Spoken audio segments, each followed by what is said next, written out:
안녕하세요. 붓키치북입니다. 이번에는 다이어트 불변의 법칙 제7장 다이어트 할 때 궁금한 질문들에 대해 소개해드리도록 하겠습니다.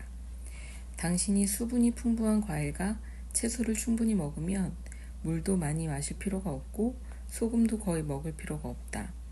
소금은 대체물로 족하다. 이것이 나의 결론이다. 커피나 홍차를 마신다고 큰 문제는 없지 않나요?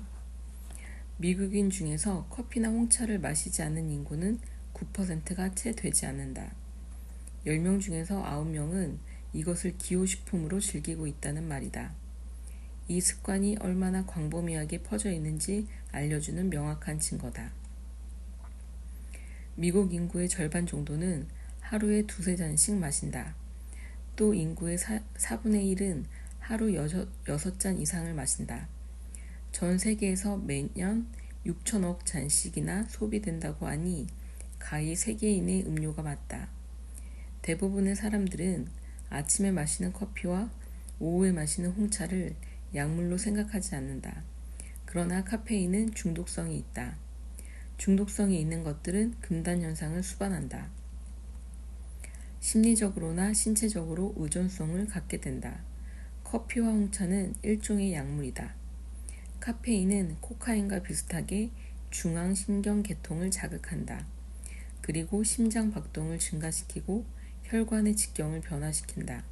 혈압의 증가, 태아의 선천성 결손, 당뇨, 신부전증, 위궤양, 췌장암, 귀가려움증, 근육의 떨림, 불안감, 불안정한 수면, 장염을 포함한 수많은 질병과 연결되어 있다. 또한 카페인은 혈당치를 교란시켜 췌장으로 하여금 인슐린을 분비하게 한다.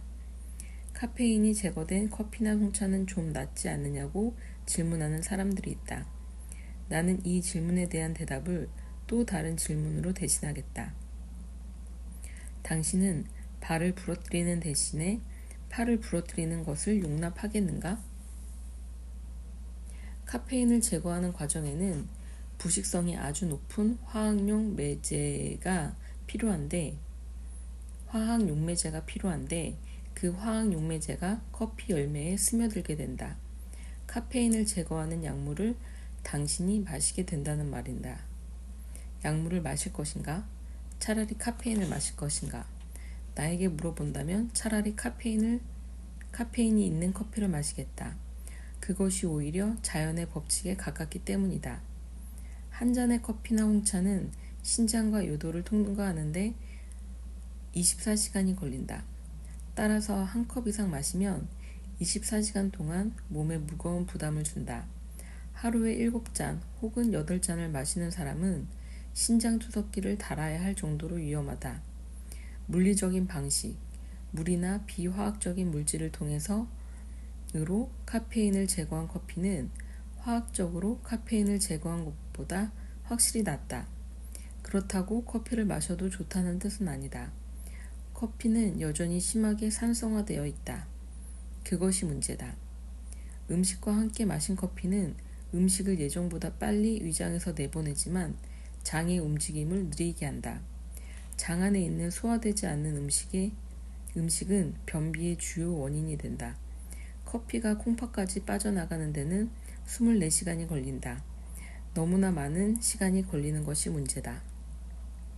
산성을 일으키는 음식을 피하는 것이 아주 중요하다고 나는 몇 번 강조했다. 사람의 몸은 산성과 알칼리성의 정도를 반영하는 pH로 숫자화될 수 있다.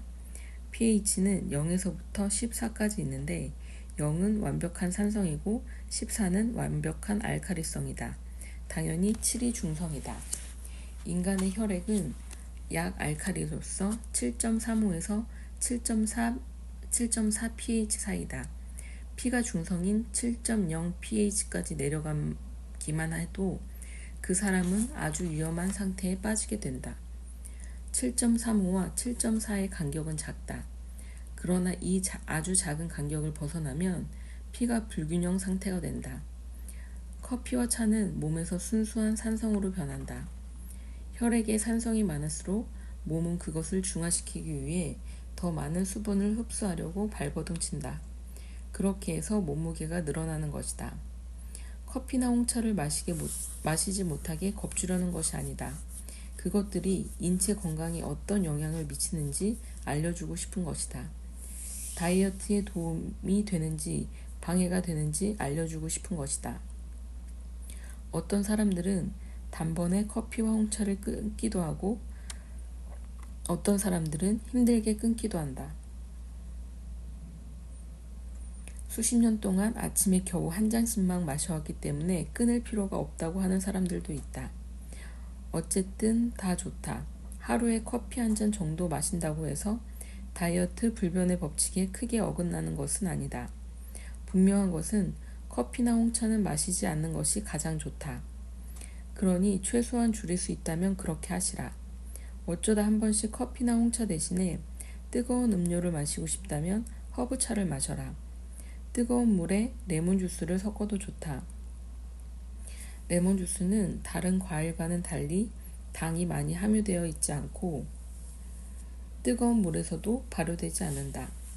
이 차들은 향도 좋고 대부분이 천연적인 것이어서 카페인이 들어있지 않다. 가장 중요한 것은 방향이다.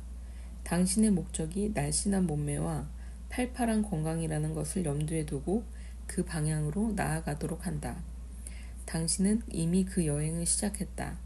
그 여행은 힘들지 않고 재미있을 것이다. 조급한 마음을 버리고 천천히 떠나도록 한다.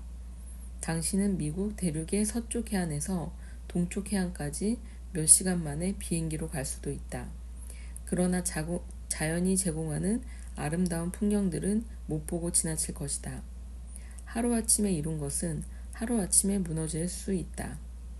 매스컴에서 연예인들이 나와 일주일에 10kg 또는 한 달에 20kg을 뺐다고 자랑하는 것들을 볼 수 있다. 그리고 어리석은 우리들은 이런 것들에 열광한다. 그들은 위수술을 받거나 약물의 도움을 받았을 가능성이 크다. 하루아침에 이룬 것들은 모두 위험하다. 지속 가능하지 않기 때문이다. 시간과 여유를 가지고 날씬한 몸매와 왕성한 에너지를 완성하길 바란다. 서서히 바뀌어가는 재미를 만끽하는 것이 인생이지 않은가 말이다. 드링크류는 어떤가요? 수백 수천억 개의 청량음료가 매년 전 세계에서 소비되고 있다. 실제로 청량음료는 우리의 몸을 부드럽게 만들어주지 못한다. 치아만을 부드럽게 만들 뿐이다. 코넬 대학의 클리본 맥케이 박사는 청량음료가 치아의 에나멜을 완전히 부식시킬 수 있으며 이틀 안에 치아를 죽처럼 흐물흐물하게 한다고 발표했다. 범인이 되는 주성분은 인산이라는 불리는 끔찍스러운 혼합물이다. 이들 음료수에는 사과산, 탄산, 에리소스 빈산과 같은 온갖 것들이 함유되어 있다. 과일과 채소에 함유된 사과산과 구연산은 몸에서 알칼리성으로 변한다. 그러나 청량음료에 첨가된 산들은 몸속에서도 산성으로 남아있다. 그것들은 파편으로 부서져 있는데 열을 가해 추출했기 때문이다. 청량음료의 성분 표시를 꼼꼼히 읽어보면 당신도 놀랄 것이다. 이들 음료 225g 속에는 다량의 유해 성분과 함께 정제된 백설탕이 무려 5티스푼 정도가 들어있다. 일반 음료와 다이어트 음료의 유일한 차이는 설탕 대신에 대체물을 넣는 것이다. 그런데 그것은 더 위험하다. 카페인을 화학 용매제로 녹여 없앤 커피처럼 위험하다. 담배처럼 경고문을 넣어야 할 정도다. 또한 대부분의 음료에는 우리의 오랜 적인 카페인이 들어있다. 사용되는 첨가제에는 또 다른 발암물질인 콜타르의 파생물질도 있다. 석유를 정제하는 과정에서 만들어지는 콜타르가 들어있다는 말이다. 음식과 함께 청량음료를 마시면 음식을 잘 소화시키기는커녕 발효를 유발하여 내장을 혼란에 빠뜨린다. 입에서 달콤하게 속삭인 다음 몸에 들어가서는 완전히 파괴하는 속임수가 아니고 무엇이겠는가. 그렇게 치명적인 음료를 우리의 아이들에게 마시게 하는 것은 범죄행위다. 카페인 자체만으로도 아이들에게 충분히 위험하다. 대부분의 부모가 자신의 아이들에게 커피를 마시지 못하게 하면서 카페인이 있는 음료를 허락한다는 것은 기가 막힐 일이다. 그렇다면 왜 식품업자들은 몸에도 안 좋은 카페인을 음료수에 첨가하려고 기를 쓰는 것일까? 영양학 연구재단의 로얄리 박사는 이렇게 말한다. 콜라에는 습관성을 유발하는 카페인이 첨가된다. 일단 이 첨가제에 익숙해지면 그것 없이는 잘 견뎌내지 못하게 된다. 청량음료에 카페인을 넣는 이유는 한 가지밖에 없다. 그것에 중독되게 만들려는 의도에서다. 여기서 또 한 번 말한다. 당신이 어떤 방향으로 나갈 것이냐 하는 점이 중요하다고 강조한다. 만약 당신이 영양가 하나 얻고 몸을 산성화시키고 암의 원인이 되는 화학물질을 줄이는 방향으로 인생을 살기 원한다면 계속 전진하시라. 여행은 첫 발을 내딛는 것이 중요하다. 한 발, 두 발 내딛다 보면 당신은 마침내 당신의 인생에서 청량음료를 완전히 제거할 수 있을 것이다. 가끔씩 초콜릿을 먹는 것도 몸에 나쁜가요? 가끔 조금씩 먹는다면 독약이나 마약을 제외하고 어떤 음식도 그리 나쁘지 않다. 그러나 초콜릿에는 건강에 치명적인 물질이 있다는 사실을 알아야 한다. 첫 번째는 테오브로민이라는 불리는 카페인과 연관된 물질이다. 캘리포니아 대학의 브루스 아메스 박사에 의하면 테오브로민은 인체 세포에 있는 DNA를 손상시키는 특정 발암물질을 강화시킨다. 이것은 남성의 고환을 퇴화시키는 원인이 된다. 두 번째는 다이어트 불변의 법칙에 찬물을 끼얹을 수 있는 위험한 물질인데 그것은 바로 정제된 백설탕이다. 설탕은 그것을 정제하는 과정에서 모든 생명과 영양분이 흔적도 없이 제거된다. 모든 섬유질, 비타민, 미네랄이 제거되고 오로지 죽은 설탕만 남는다. 설탕은 사람을 뚱뚱하게 만드는 1급 범죄자다. 설탕은 영양소가 전혀 없는 텅 빈, 질 떨어지는 칼로리 덩어리다. 그것은 초가 탄수화물이 되어 지방으로 바뀔 뿐이다. 그렇기 때문에 설탕은 사람들로 하여금 필요한 영양분을 보충하기 위해 과식하게 만든다. 설탕이 많이 들어있는 음식을 먹으면 몸은 자연히 음식을 더 먹게 되어 있다. 설탕에는 영양가가 없으니 다른 음식으로 몸에 필요한 영양소를 채워야 하기 때문이다. 당연히 체중이 늘게 되는 것은 불을 보듯 뻔한 일이다. 이것은 설탕뿐만이 아니다. 공장에서 생산되는 모든 정제식품에게 해당되는 말이다. 앞서 말했던 뚱뚱한 채식주의자가 그래서 탄생한 것이다. 그들은 고기를 먹지 않을 뿐이다. 세상의 온갖 정제식품을 먹고 몸을 불리면서 채식주의를 주장한다. 채식을 해볼까? 생각하는 수많은 우리의 친구들이 그들의 뚱뚱한 몸을 보고 기겁해서 도망간다.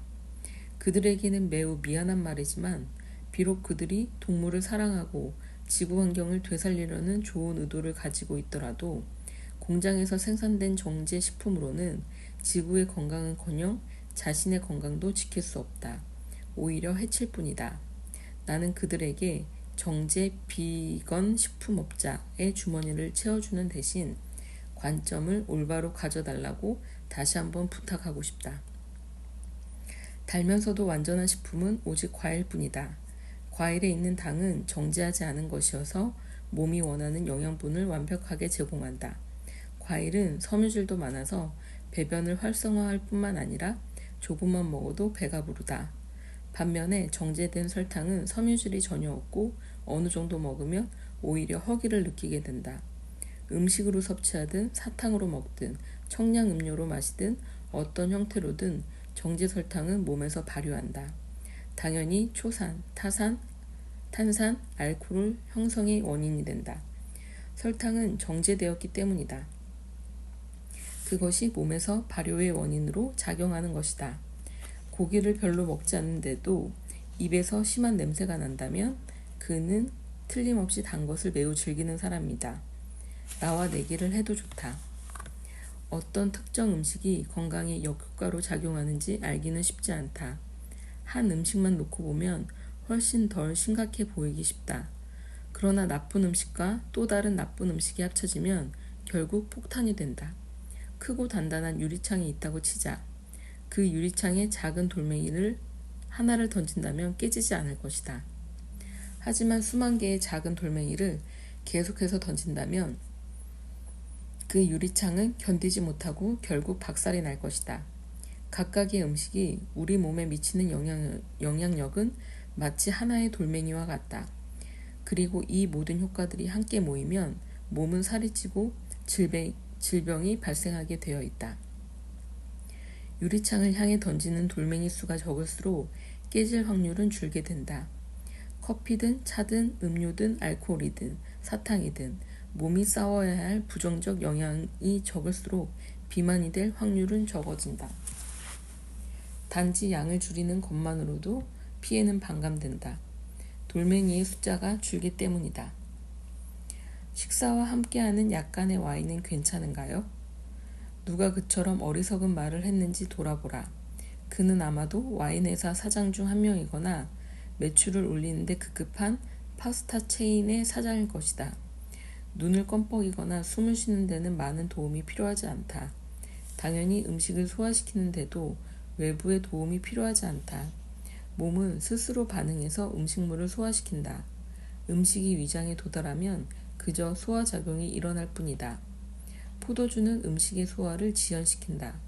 술에 취한 상태로 운전할 때 반응이 늦어지는 것처럼 소화작용도 똑같이 늦어진다. 포도주는 발효된다. 발효된 포도주는 몸속에서 음식을 부패시킨다. 당연하지 않은가? 빵과 고기를 커다란 그릇에 넣은 다음 와인을 가득 넣고 다음날 어떤 현상이 벌어지는지 살펴보라. 포도주는 모든 음식을 부패시킬 뿐이다. 모든 알코올은 콩팥과 간에 심한 부담을 준다. 포도주를 너무 사랑해서 안 마시고는 배길 수 없다면 차라리 빈속에 마시도록 한다. 조금만 마셔도 긴장이 풀어진다. 또한 어떤 음식도 부패시키지 않는다. 적당해야 된다. 되도록 적은 수의 돌멩이를 창에 던지는 것이 더 낫다는 사실을 기억하길 바란다. 그렇다면 비타민제나 영양제도 필요가 없다는 말인가요? 절대적으로 그렇다. 영양제가 필요한지 아닌지에 대한 논란만으로 한 권의 책을 쓸 수가 있다. 우리 인류는 그런 영양제 없이 수백만 년을 살아서 지나해왔다. 우리 조상 중 어느 누구도 비타민제가 없어서 비타민 결핍증에 걸린 사람은 없었다. 이들 영양제 산업은 미국의 10대 산업 중 하나다. 영양제는 미국에서 매년 수십억 달러치가 판매된다. 당신은 지금 상업 자본주의의 책략에 놀아나고 있다는 표현이 맞다. 그뿐만 아니라 아주 위험하다. 비타민제와 미네랄 영양제를 섭취함으로써 발생하는 건강의 위협에 대해 영양학계와 의학계 안팎에 있는 전문가들은 상당한 우려를 표한다. 컬럼비아 대학의 인간영양학 연구소 소장 마이론 위닉 박사는 오랫동안 완전히 무해한 것으로 여겨져 왔던 비타민제 중에서 어떤 것은 심각한 문제를 일으킨다고 발표했다. 신경 손상 및 위장 장애뿐만 아니라 간에 치명적인 손상을 일으키는 비타민제도 있다고 발표했다. 나는 여기에서 그 비타민제 회사 하나를 비판하려는 것이 아니다. 우리 모두 왜곡된 시스템 속에서 살고 있다는 점을 말하고 싶다. 마치 엄청나게 넓은 지뢰밭을 아무런 사고도 없이 건너야 하는 세상에 살고 있다는 말이다. 실제로 우리가 필요로 하는 비타민과 미네랄의 양은 심하게 과장되어 왔다. 1년 동안 우리 몸에 필요한 비타민의 양은 새끼손가락만큼도 못 된다. 비타민 하루 권장량을 1년치로 환산해도 실제 새끼손가락 반도 안 된다. 충격적인 사실 아닌가? 그러나 사실이다. 우리 몸에 필요한 모든 비타민과 미네랄은 과일과 채소에 필요 이상으로 풍부하게 함유되어 있다. 적은 양의 과일과 채소만으로도 얼마든지 그 필요량을 맞출 수 있다. 당신이 자연에서 가져온 것을 먹는 경우에 한해서 특정 미네랄이 과잉이 되면 우리 몸은 그것을 스스로 조절해서 균형을 맞춘다. 또한 특정 미네랄이 부족하면 우리 몸이 그것을 조절해서 또다시 균형을 맞춘다. 어떤 제품도 비록 그것이 100% 자연산이라고 과대선전을 하고 같다 하더라도 과일과 채소의 품질과 같을 수는 없다. 100% 자연산이라는 것은 자연에서 직접 나왔다는 것이다. 나는 개인적으로 비타민이나 미네랄 알약이 열리는 나무를 본 적이 없다. 사람이 만든 영양제는 절대로 사람의 몸을 위해 의도된 것이 아니다. 원소를 추출하고 분리시키는 과정에서 생명은 무자비하게 파괴된다. 비타민제는 몸에서 독성이 될 뿐이다. 우리 몸은 음식에 포함된 비타민과 미네랄만을 가장 효율적으로 사용한다. 일단 제거되고 분리되고 정제되면 비타민은 그 가치를 잃는다. 합성 비타민들은 거의 가치가 없다. 실험실에서 미라를 만들어낼 수 있는 시대에 우리는 살고 있다. 그러나 그것을 땅속에 묻으면 자라지 않는다. 4,000년 된 무덤에서 꺼낸 미라를 심어서 싹이 난 경우는 있지만 실험실에서 나온 것들은 불가능하다. 합성된 미래는 우리가 간과하기 쉬운 성분이 빠져 있다.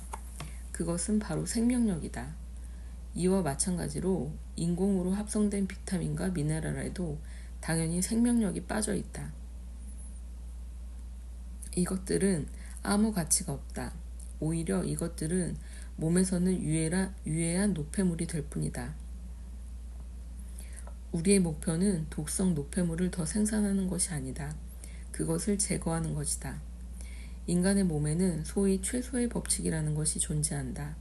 달리 말해서 일단 비타민과 미네랄의 양이 충족되면 그 이상의 것들은 배출시키려 노력한다는 것이다. 주전자에 주스를 담아 잔에 채워보시라. 계속해서 붓는다면 주스는 넘칠 것이고 흘러버린 주스는 닦아내야 한다. 끈적끈적한 주스가 식탁을 더럽힐 뿐이다. 당신은 그것을 닦아내려고 한바탕 소동을 벌일 것이다. 몸에서도 마찬가지다. 필요 이상의 비타민과 미네랄이 들어오면 똑같은 일이 발생한다. 다시 말해서 초과된 것들은 몸에 해로운 쓰레기가 된다. 그것을 제거하기 위해 귀한 에너지만 소모될 뿐이다.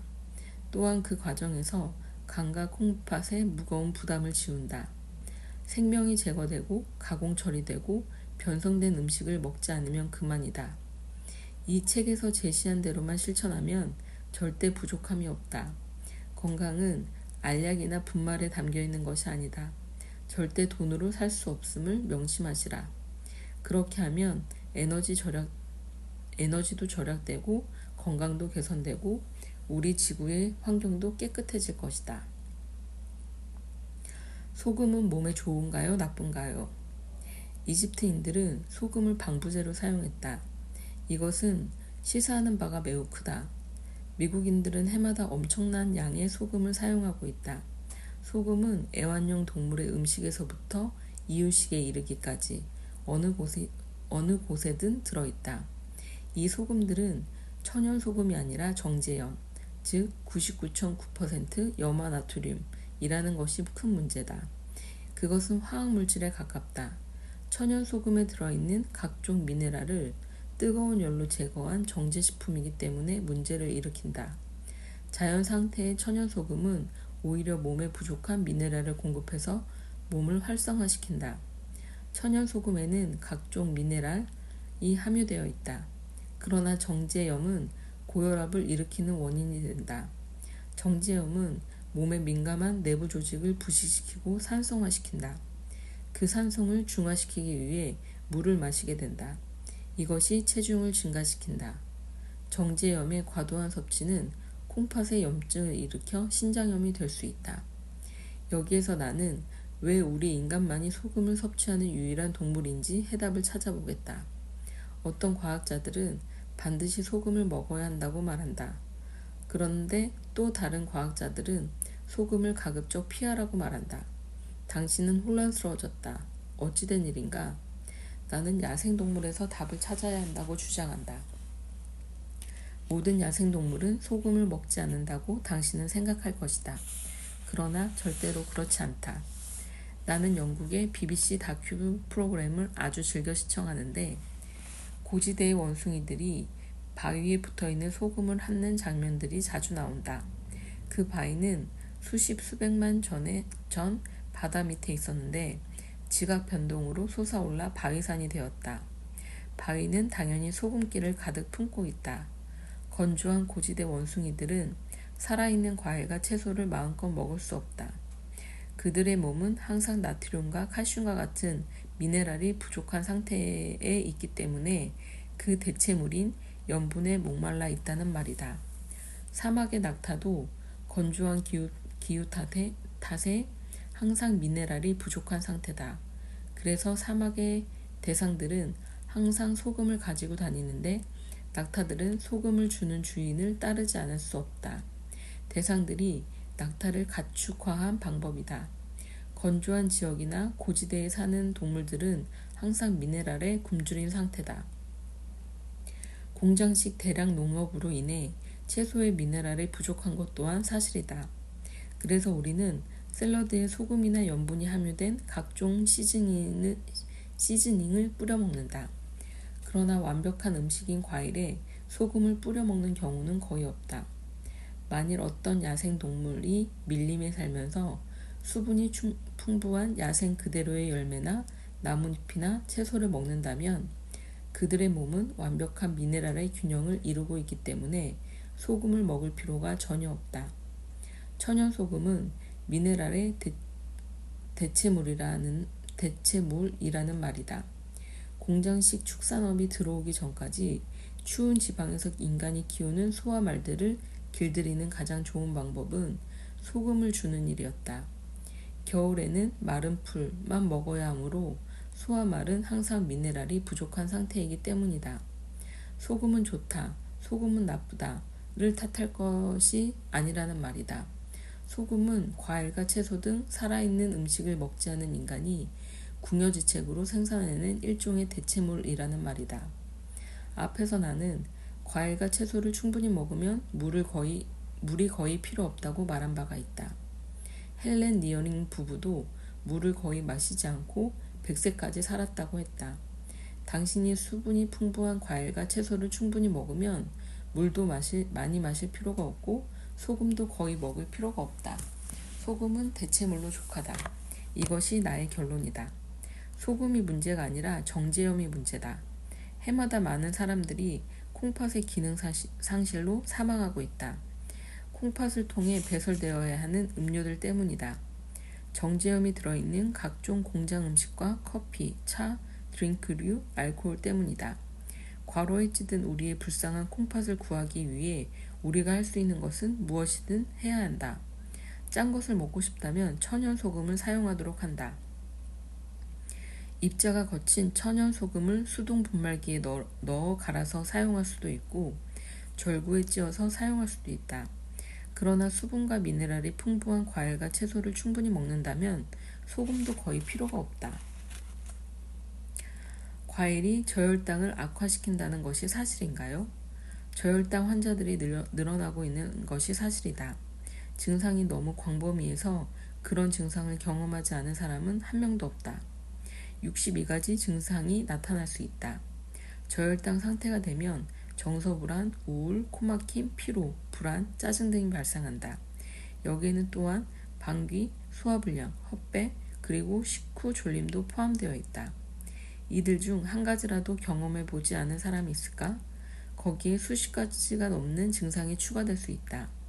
나는 이 책에서 과일이 다른 어떤 음식보다 더 부당한 비난을 받아왔다고 주장해왔다.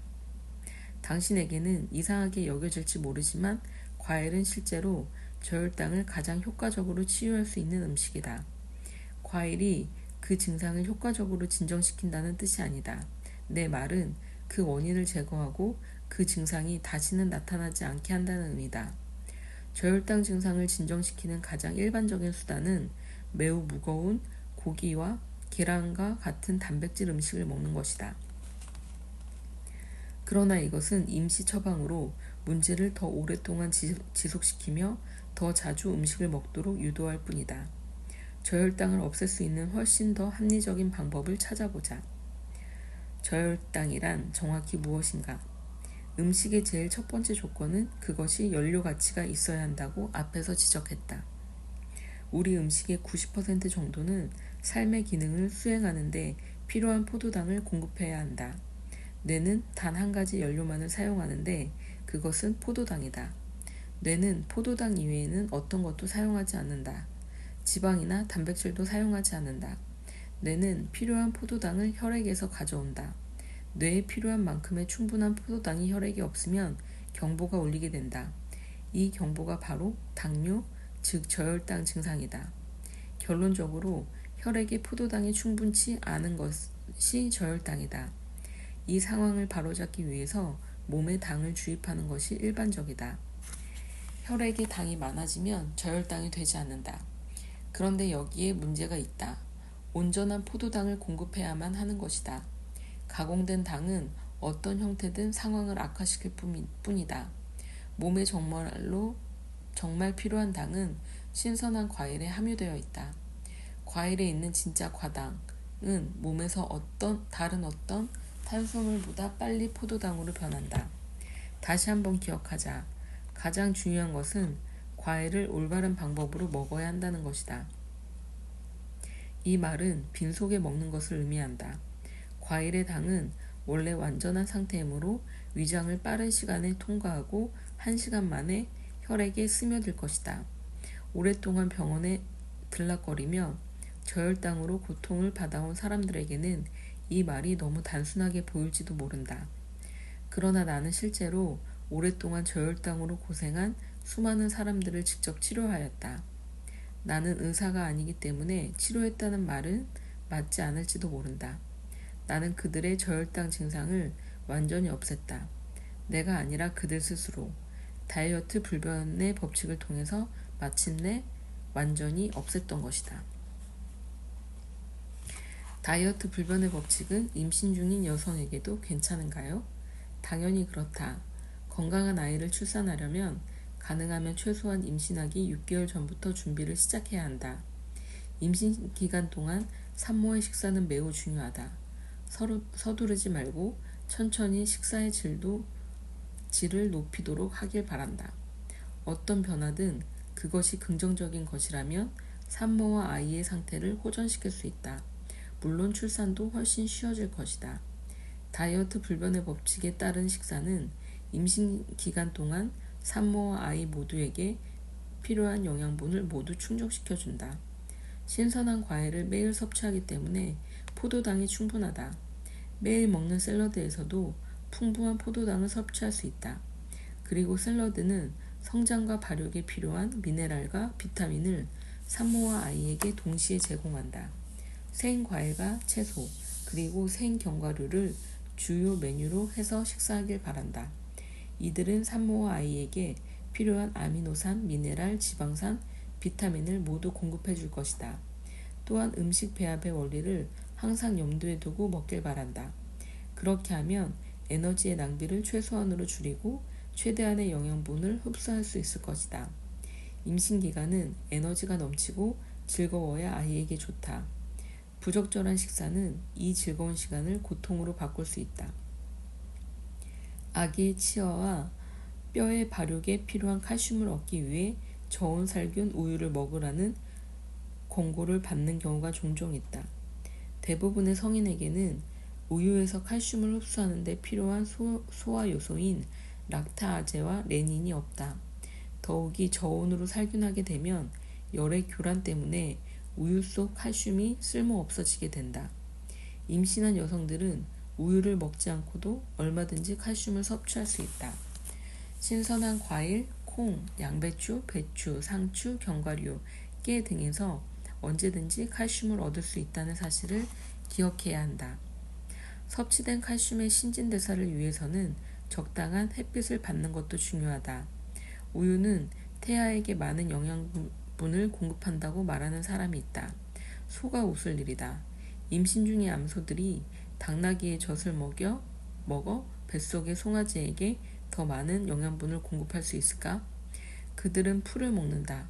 우리도 다른 모든 포유동물과 마찬가지로 임신을 하면 자동적으로 젖을 만들어낸다. 많은 양의 신선한 과일과 신선한 채소를 먹으면 젖의 양도 많아지고 영양도 풍부하게 된다.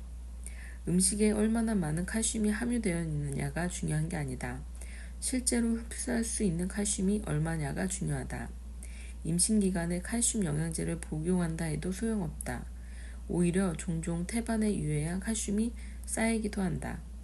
이들 영양제들은 모두 무기질 칼슘인데 인간은 그것을 몸에서 흡수할 수 없다. 우리는 다른 철학, 즉 진실된 철학을 가지고 있다. 이 철학에서는 자연 이외의 다른 곳에서 비타민과 미네랄을 얻는 것에 철저히 반대한다. 자연이라는 것은 박과 과수원을 의미하지 공장에서 만든 화학물질을 의미하지 않는다. 모든 비타민제와 미네랄 영양제들은 그것들이 분자로 나뉘어졌기 때문에 몸에서는 단지 유해한 노폐물로 처리된다는 사실을 강조하고 싶다. 일반적인 의사들도 최근 들어 이 점을 인정하기 시작했다. 비키 후프나젤 박사는 캘리포니아주 위제품위원회에서 후원하는 제14회 영양학 연차 총회의 연설에서 다음과 같이 말했다. 우리는 그것들이 태아에 해를 끼칠 수 있다는 사실을 알게 되었다. 비타민제도 약물이다. 후프나젤 박사는 산부인과 의사다. 앞에서 언급했던 마이론 위닉 박사는 어떤 사람들은 비타민제를 사탕처럼 취급한다. 그러나 그렇지 않다. 그것들은 약물에 가깝다. 어떤 영양제도 안전하지 않으며 다만 좀 더 안전한 약물만 있을 뿐이라는 사실을 우리 모두는 알고 있다. 칼슘 부족은 칼슘을 충분히 섭취하지 못해서 생길 뿐 아니라 소화를 힘들게 하는 과식 때문에 생기고 음식을 아무거나 섞어서 먹는 습관의 결과로 생긴다는 점을 다시 한번 강조한다.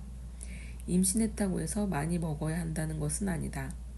많이 먹어서 임신 전보다 10kg 이상 체중이 증가하면 비만의 아이를 낳을 수 있고 출산에서 발생하는 각종 위험도 증가된다.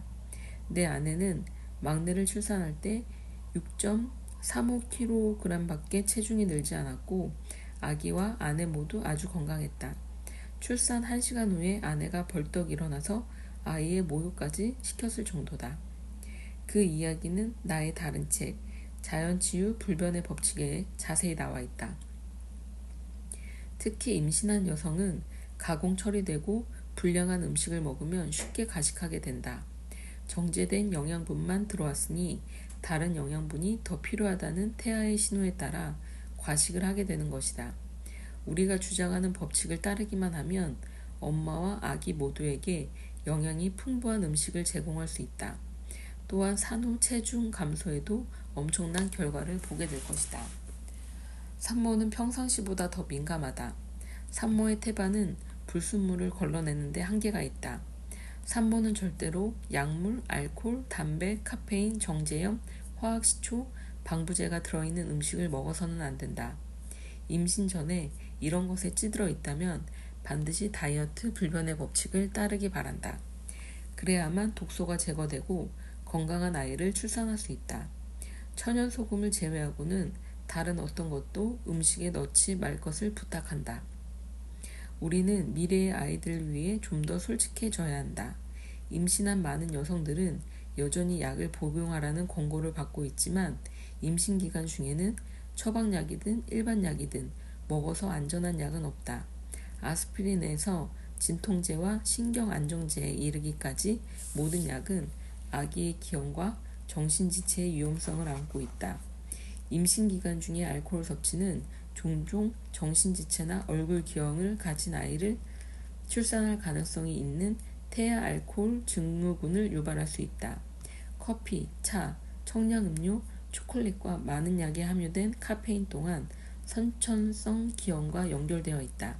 흡연은 태아에게 산소 공급을 차단하여 조산, 저체중아, 정신지체아를 낳게 할 수 있다. 다이어트 불변의 법칙은 당연히 어떤 유해 물질도 지지하지 않는다. 산소가 섭취한 그런 것들이 태아에게 어떤 영향을 미치는지 우리는 알고 있다. 좀 더 솔직해졌으면 좋겠다. 미국인 신생아 중 10% 이상에서 심각한 장애가 나타나고 있다.